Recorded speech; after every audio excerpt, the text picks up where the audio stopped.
Welcome to the Adam Smith Institute's discussion today with Dr. Chris Berg. Chris Berg is a Senior Research Fellow and Co-Director of the RMIT Blockchain Innovation Hub at RMIT University in Melbourne, Australia. They're the world's first dedicated social science research centre studying blockchain. He's also an adjunct fellow at the Institute of Public Affairs, where I hold the same role, and we were former colleagues. Chris is probably the most, or at least one of the most prominent libertarian voices, thinkers, commentators, academics in Australia. He's the author of 9 books, including Understanding the Blockchain Economy, The Classical Liberal Case for Privacy, Against Public Broadcasting, and In Defence of Freedom of Speech, as well as The Libertarian Alternative. But our discussion today will be focusing on Chris's, I assume, your 10th book, unless you've got another one coming in between, which is The New Technologies of Freedom, which is a project between RMIT and the Mannkal New Technologies Freedom Project. Welcome to the ASI. Thank you for coming. Thank you so much for having me. Look, just to start broadly, I'm interested in where you think we're at as libertarians, and I think this will link in quite well to some of the themes of your book.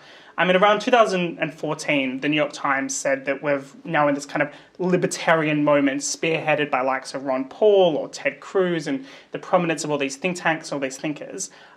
If there was ever a libertarian moment, it certainly doesn't feel like we're in it today. We've got growing trade barriers, we've got growing governments, both in spending terms and regulations. We've got a pandemic that people are now saying is the end of globalization as we know it. And I think there's this broader feeling that centre-right governments are not particularly libertarian in their disposition. Whilst socialism might not be having much success in the US or the UK, it's not like those ideas have gone away in any meaningful way, and you're kind of seeing them on the centre-right of politics in the UK. This week in the UK we had the budget, which is quite a big spending budget, and a budget that saw the idea is that the government is there to create jobs, to further new technologies, to spend on R&D, and that is the centre of prosperity. And so wondering how you see the libertarian moment. Is it destined to defeat? Should we give up and go home, or how should we respond to this particular challenge we're now facing? Well, the thing about calling something a moment is it tends to be quite short, unfortunately. And look, I share your assessment of where we are as a libertarian movement. But let me tell you a little bit about this project, because I think it helps answer, it helps give us direction about where to go now for the libertarian movement. So the book comes out of a series of discussions that I've been having with, you mentioned Mannkal Economic Education Foundation. Ron Manners and I had been having a conversation about how we can take the libertarian movement forward. And fundamentally, I think I've got my co-authors and I, Darcy Allen and Sinclair Davidson, have a critique of how we have approached the challenge of fighting for our liberty. And it really comes down to, I think we've been spending too much time begging the state for our liberties back. I've spent most of my career as a policy analyst. I've spent most of my career arguing that we should have good laws, more good laws, and fewer bad laws. I spent a lot of my career trying to convince the general public to believe in the ideas of liberty and free markets and individual rights and so forth. Now, that's really important work, and I hope that we as a movement continue to do that.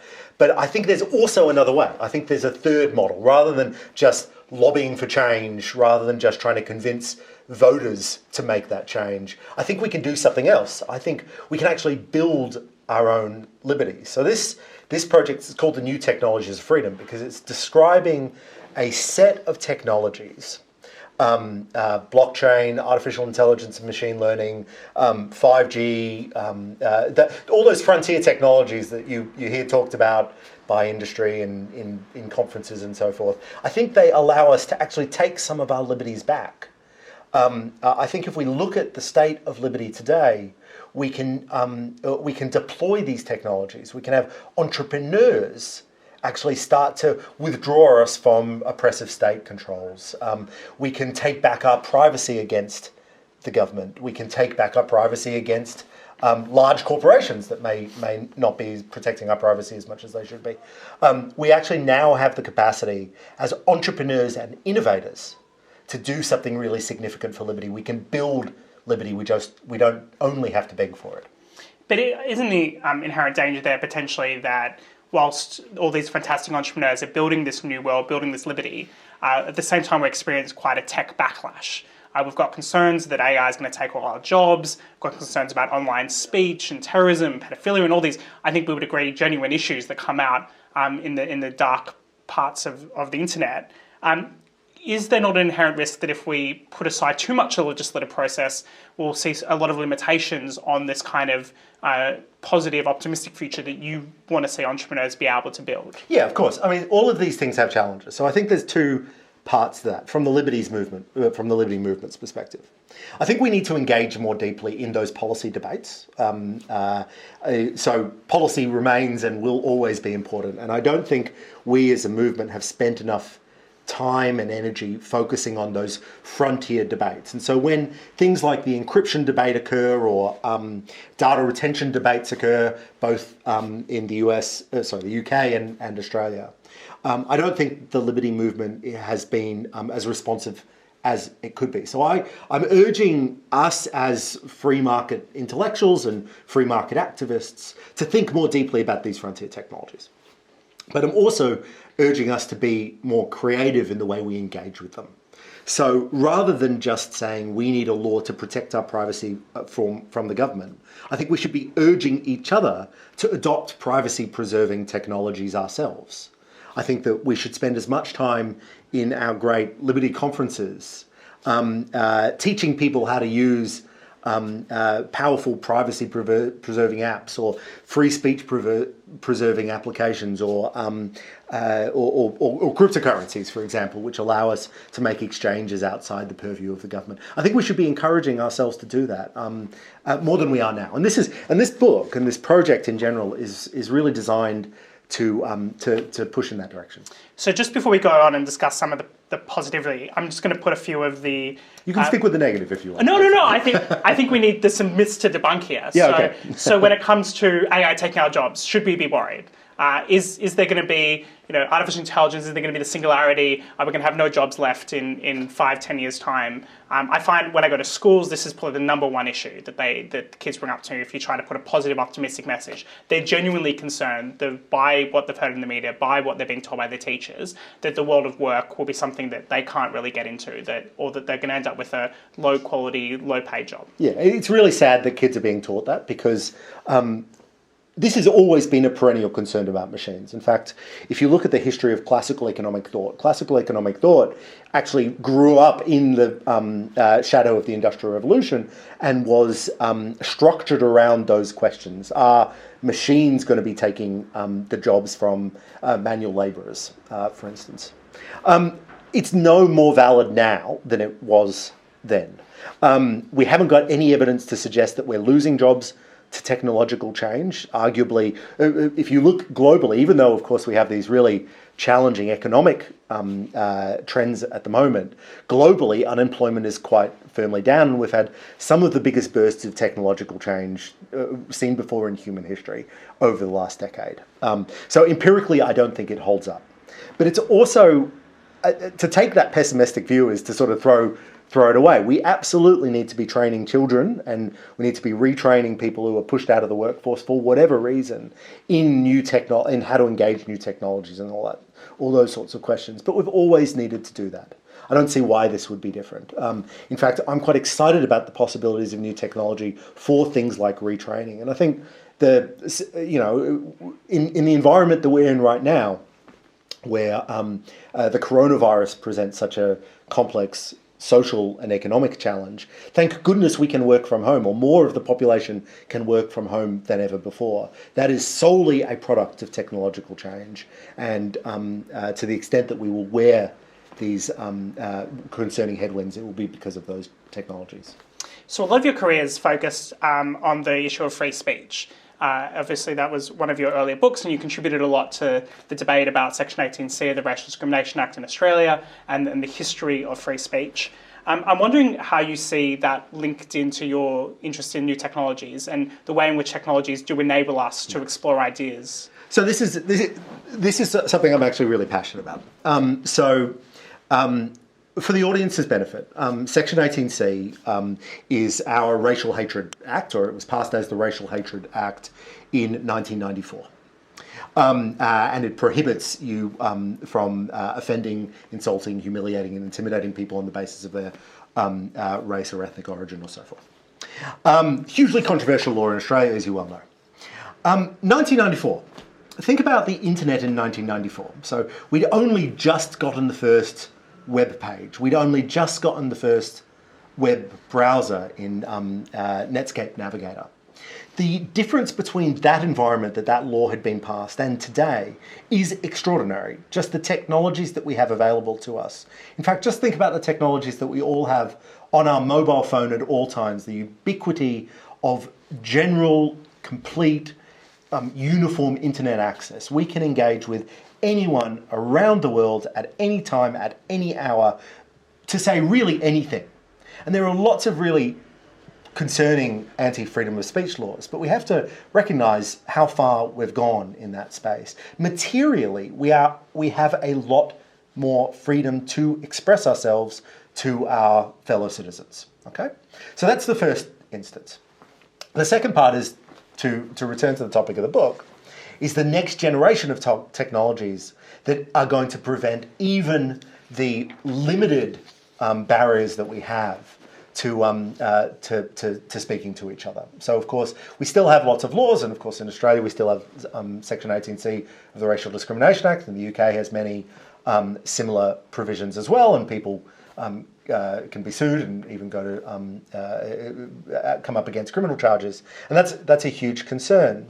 But we have now the capacity to do things like store information on public blockchains that are completely uncensorable. We have the capacity to use virtual private networks so that we can route our data through different places in the world. We have ways that we can, lots of technological ways to avoid censorship. And people in the most censored societies in the world are using those technologies right now so that they can, for example, speak to us in the West through China's Great Firewall about their experiences. They can speak to us completely uncensored without having to deal with those censorship challenges. And I encourage everybody to actually have a look at the ways that we've been able to hear out of some of the most censored and oppressive societies in the world. It is extraordinary, and we should look at that optimistically rather than with concern.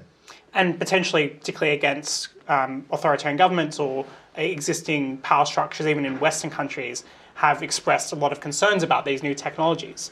We've seen, particularly in response to some of the Brexit, Trump debate, this idea that it was all driven by fake news and it was driven by people being tricked by online media or potentially foreign interference. What would you say to those critics and potentially people who are kind of more interested in ensuring existing power structures not being undermined by free speech? Yeah, look, and we're because of the story that I've told you, because of that remarkable change in communications technology, we're at a very unique time in history. I remember following the communications debates in the 1990s and the early 2000s, and these journalism professors were very excited that the audience was talking back until in the last decade or so they realized they don't like what the audience has to say. Now, to my mind, those people out there were always saying those things. It's just you couldn't hear it. I was a newspaper columnist for a long time, and I have a reasonable capacity to take it, water off a duck's back. But eventually, it does get to you, and you realise, wow, that instead of saying something mean about me in a barbecue, never read the comments, Chris. Never read the comments. I always read the comments. Rather than just saying something about you at barbecue, they can actually tweet it directly at you. And it's taken us a long time to even just be able to interpret what a single tweet means. I often, for a long time, I felt very sorry for politicians because politicians had a good idea if you received one letter from a constituent about a topic. That meant X% of your constituency cared about it. If you received 10, that meant whatever percent of your constituency cared about it. But then now in the modern world, they're getting thousands of tweets every minute. So they open their phone and it goes ding, ding, ding, ding, ding, ding, ding. They don't know how to understand that. So I don't think the political class, until relatively recently, has been very good at reading what that online discourse actually means. Now, to our friends in the liberty movement or to our colleagues in the liberty movement, my view is, do we care about freedom of speech at all? If we care about freedom of speech, if we think it's a good thing, if we think that it materially makes us better as a society, it materially, not just it's a liberty, but it protects all the other liberties, then we should be excited and embracing that and learning to deal with the interesting consequences that has. So what we're finding a lot in the UK is that the kind of feedback that MPs are getting is actually driving a lot of the illiberal policies of the government. That the sense in which MPs will open up Twitter and see a lot of negative feedback, it'll have an emotional effect on them, and then they'll kind of demand some kind of state censorship of the internet because of their very personal experience of that. That's their world into the internet. I think for most people, most of the time, you're not getting criticised by anyone perhaps more than your friends and family, but the constant, relentless negative feedback that MPs receive online is in some ways potentially not particularly good for the liberty cause. Look, I think that's too kind. I think that's too kind, and I think you're being too nice to them. They are not victims. I'm not saying that they're victims. I'm just explaining the dynamic that I think is going on here. Look, if you go into politics, and Matthew, do not go into politics. If you go into politics, it is your responsibility, if you care about ideas, it is your responsibility to stand up for those ideas, not just be battered around by the wave of, we're not talking about popular opinion, we're just talking about people who are able to communicate at you more directly. I think it's the responsibility of a member of a political party to actually read their constituency as accurately as possible. To the extent there is an art of politics, that is the art. It's not just to be battered around by every tweet that comes through. I absolutely agree with your description of what's happening. I think that is what's happening, but I do not for a second think that we should give them any forgiveness for that. No, absolutely not. And I think it was David Cameron who said it best, as Twitter is not Britain. No. And it is such an unrepresentative sample that can really push politicians on policy issues in a way that is just totally unrepresentative of the broader public. Yeah, and it is their job to actually be able to identify what information they're receiving. This is why we have pollsters. This is why they host listening focus groups. This is what their job is. We should not forgive them for that. I just want to quickly, before moving on from this point, just have a quick discussion about kind of polarization. So one of Noel Ferguson's arguments around the kind of new information age is a comparison to the Gutenberg press.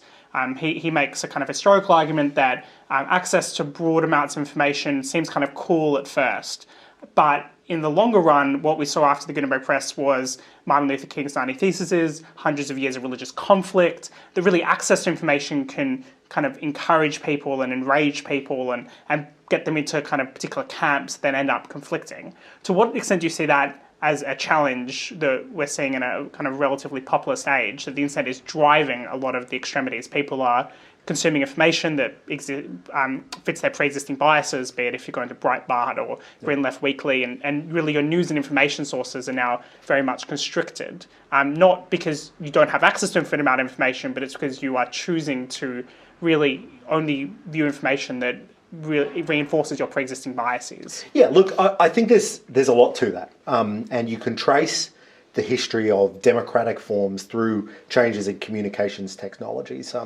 The political economist Roger Cogniton has told a really fascinating story about the rise of mass printing and the expansion of the suffrage, particularly in the United Kingdom. So I think there's a lot to that, but I don't think we should overstate the polarizing effects of some of these communication technologies. The research that is most convincing to me suggests that for most people, things like social media don't tend to be polarizing, or they don't tend to be balkanizing in that you're only reading things that you agree with. And the reason that that's the case is because we are not just political animals. We are not just libertarians or classical liberals or conservatives. We're also home chefs. We're also fans of bike riding. We're also fans of sewing or whatever. So we're multifaceted. Those are the communities. I hope that you have other hobbies, Matthew. And I'm looking for another hobby. But, and when I get there, I really look forward to finding it. But for most people, that's the case. And in those other dimensions of our interests, that's where we come across people with different views, and we identify that even though we disagree politically, we don't think that you're stupid or what have you. That is not the case for a very small fraction of the population, and that's a concern. And those are people, and I'm sure we've all come across them on the internet, who have closed their epistemic worldview so much that they can't really communicate with people who they don't agree with politically. Now, what is the size of that population as a fraction of the community? Maybe it's 5% or something like that. It's also the ones we see the most. And it's the ones you see these terrible stories about, say the QAnon people in the United States, the fans of these conspiracy theories, and you'll see quite often they'll lose connections to their families or something like that because they get so obsessed with and so myopic about politics. That's really what's happening there. That is a problem, but for the vast majority of the population, I just don't think the evidence is there that that things like social media are excessively polarizing. I mean, you could also make the case that a lot of these kind of cults and extreme groups existed before the internet. Oh, of course in newsletter groups, and it's hard to compare the size and the structure. And again, it goes back to, I think we would be letting the political class off the hook if we said the reason for the populist backlash is because now people read too much on the internet. That is not it. There are some really deep structural issues with the way governments have performed over the last decade. I don't agree with most of the populist solutions, but we should not kid ourselves that they have identified things like democratic deficits. That they've identified not the rise of expertise, but the handing over political power to experts. I think that is a real problem, and the populists have identified that correctly. I don't think they get the solution. And the populists aren't 2, 3, 4, 5 years old. The rise of populism in Europe is a 20-year story, 30-year story at the very least. Of course, and I mean, it's not like Brexit came about in a couple of minutes. Like, this is a long debate that's been happening with the future of the United Kingdom in Europe. Yeah. It's the same with a long debate happening in the United States about democratic deficit and the role of free trade and all that sort of thing. There are books written in the 90s about the loss of the blue-collar vote to the Democrats. Yeah, these are all stories that have been developing over time. Yeah, exactly. I kind of want to move a little bit to some of your other passions, your more recent work when it comes to blockchains and new currencies and smart contracts. But let's go back to the start here for our audience. What is a blockchain? What is a blockchain? What is one of those newfangled blockchain things that I hear so much about? Thank you, Chris. sir, for asking. Okay.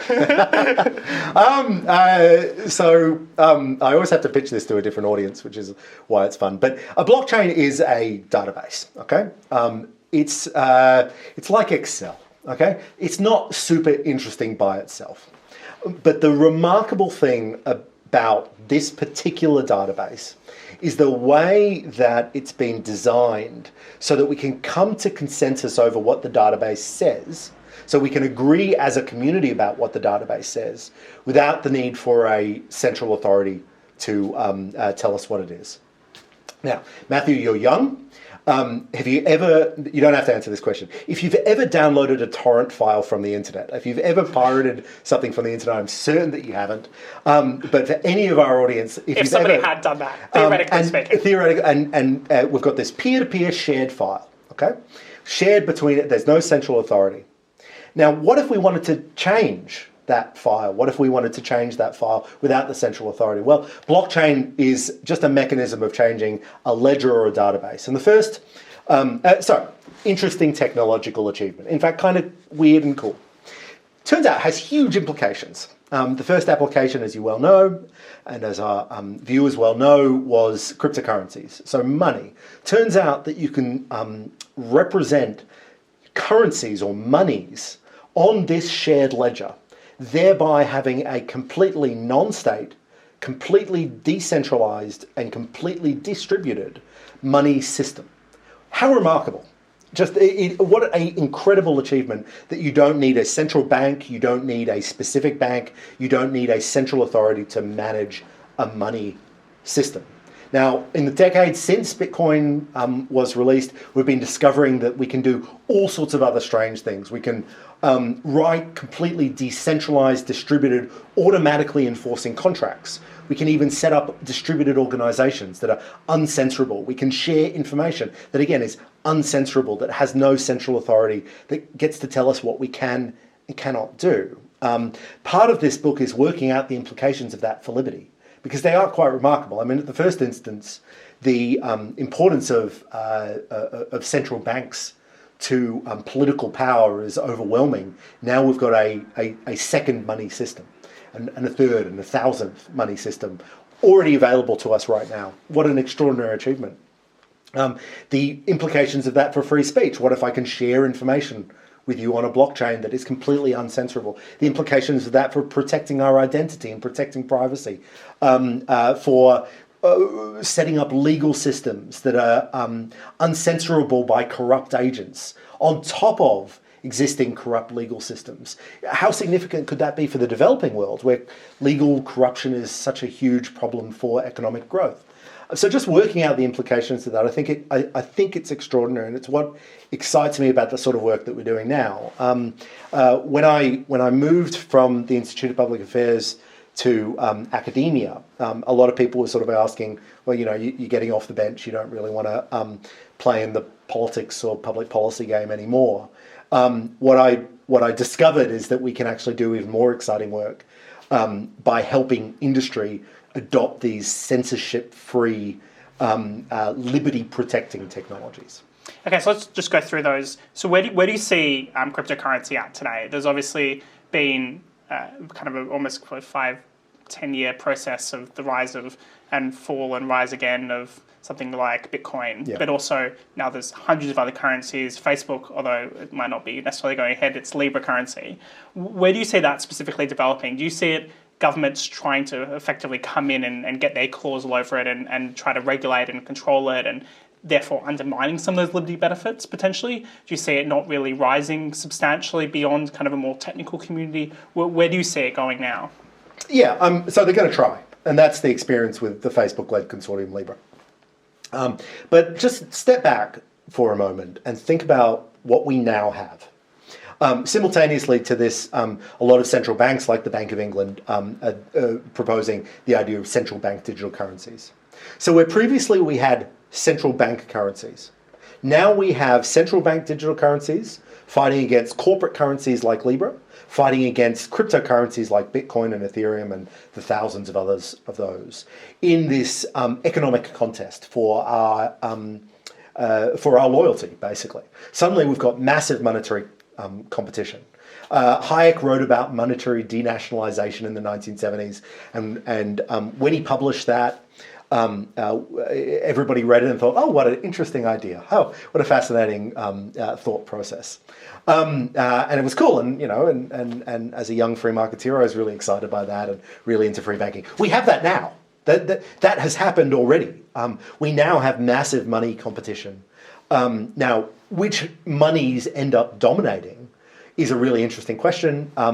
I suspect that we will always have central bank digital currencies or central bank currencies, but they will be constrained from doing things like inflation and expropriation by the fact that we could just move our money elsewhere. We could use a different money. So there's a very exciting moment of massive currency competition, and that's only going to get more virulent. Couldn't you say that the natural advantages of government-backed currencies will mean that they're going to remain a substantial part of the story no matter what? Like, I can't realistically see a person on the street, using Bitcoin every single day or really having any idea of what these currencies are or really engaging with it. Perhaps then most of the benefit is what you've just said, is that sense in which cryptocurrencies will limit governments and put a check and accountability on inflation, rather than actually having widespread use outside of more technical communities. So one of the reasons that we have money as an economic institution is because it's easier if we're all sharing the same denomination. So it's easier if we're all using the Australian dollar or the British pound, then we can make those decisions. That's why we moved away from barter economies, because it was just easier to do. We actually also have technologies that make doing those calculations a lot easier for us now in multiple currencies. And that's what we're quite excited about, things like artificial intelligence, to make some of those exchanges. I don't think that you yourself or my parents or anyone is going to spend much of their life thinking, which of the 1,000 digital currencies I hold am I going to make this exchange in? But that's not to say that those thousands of digital currencies aren't going to be traded in the background every time you buy something from a store or online. So as you will keep on saying again and again and again, blockchain is not just Bitcoin, it's not just currencies.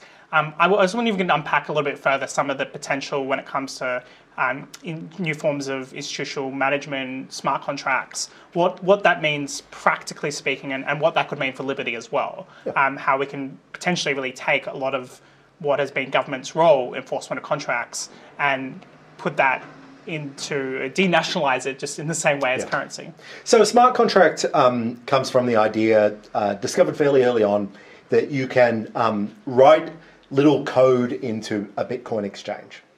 And things like escrow, for example, if I sell you something and we hand it over to a third party, and it'll release the funds according to a set of circumstances. A smart contract does that automatically, does it without the need for a third party, does it algorithmically. Turns out a lot of our contractual relations, not all of them, but a lot of them, can at least partly be written up as smart contracts. So things that automatically make exchanges. Potentially we need things like dispute resolution services. Again, some of those can be made automated or even made decentralized or so forth. That provides huge opportunity for us if we want to just avoid the legal system at all. Because what choices do we have if somebody doesn't pay their half of a contract, if someone doesn't abide by the terms of a contract? Well, we could go to court. Now, court is expensive. In the third world, developing world, courts can be corrupt, and it's not always fair. Wouldn't it be better if we can strategically use smart contracts to make those sorts of agreements, therefore avoiding, as you point out, the state institutions that may be letting us down? Now, if you think that so much of life is actually contracts, a company is a bundle of contracts or a nexus of contracts. So many of our community organizations are based around contracts of economic exchange. Then we've got huge opportunities to build economic systems that the state can't shut down. That's really exciting.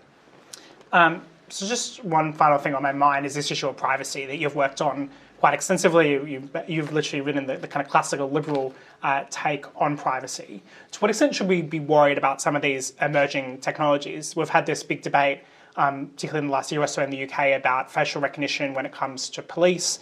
The fact that we really have no way to consent to that if they're constantly putting out vans that are trying to track our faces. I'm thinking about a world in which that's also then combined with the millions of CCTV cameras in the UK, linked up to databases that will then track us, and then you've got a kind of Chinese-style social credit system, a quite dystopian future. I was wondering how we, particularly as libertarians, should guard against that. What can we do to make sure that we don't have the cliche, the kind of George Orwell 1984 universe? Yeah, look, so there's a two-pronged strategy. So the technologies that I'm talking about are very unlikely to do anything about CCTV cameras. They're very unlikely to do things about the Clearview AI stuff that's been in the news in the last couple of months. But on the other hand, we have really complex problems around the management of personal data by the state, by healthcare systems. We ask the government to do so much for us these days. And the government responds with, okay, sure, we will do those things for you. We will provide you with healthcare and social security, but you need to give us a lot of information about yourself to do so. What these technologies provide us through both public policy and the private sector, they provide us ways that we can interact with each other without necessarily sharing all our data, without sharing personal information.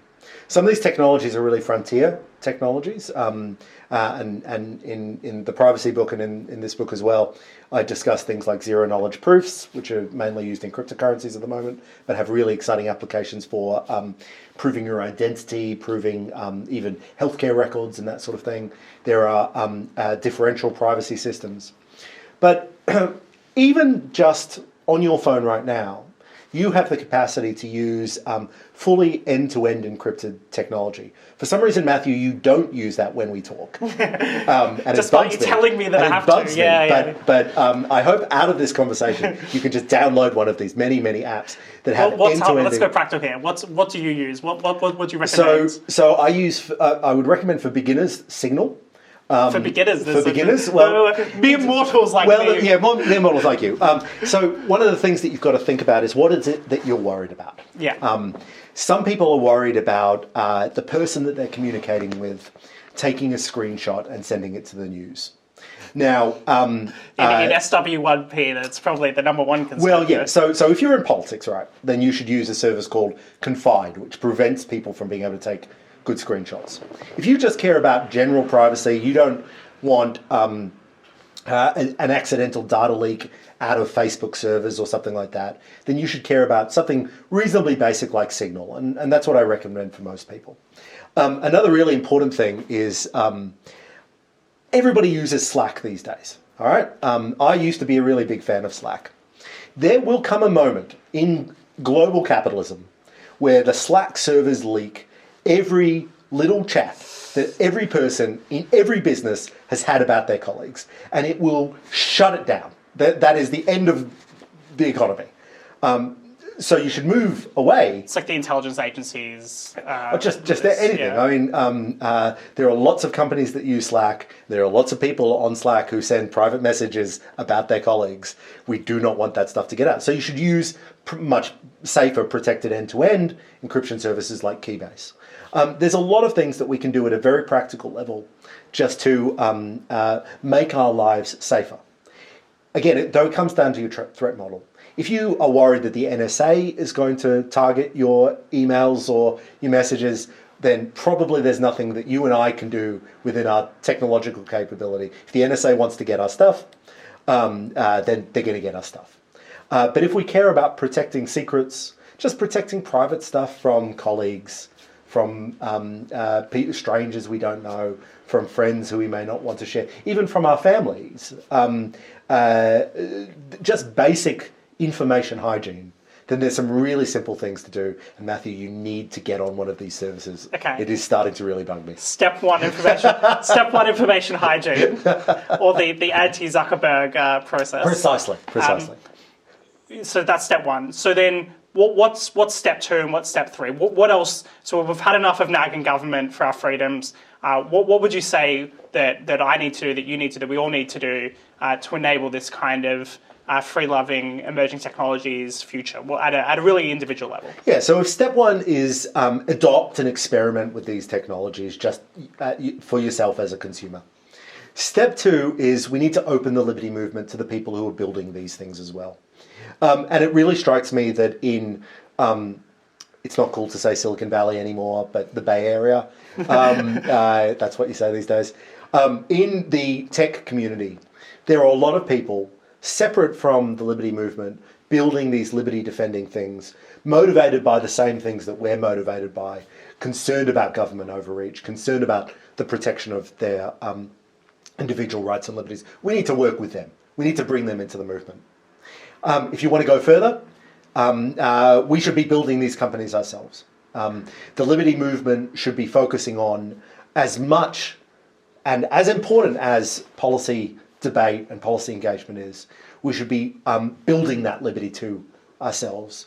The capacity is there. The skills are not impossible to get. The passion is there. I think that when I think about where the liberty movement should go over the next 10, 20 years, we should be working on building liberty as much as asking for it. Well, I think on that optimistic note, thank you very much for today's discussion, and I look forward to seeing more success of your forthcoming book. Much appreciated, Matthew. Thank you.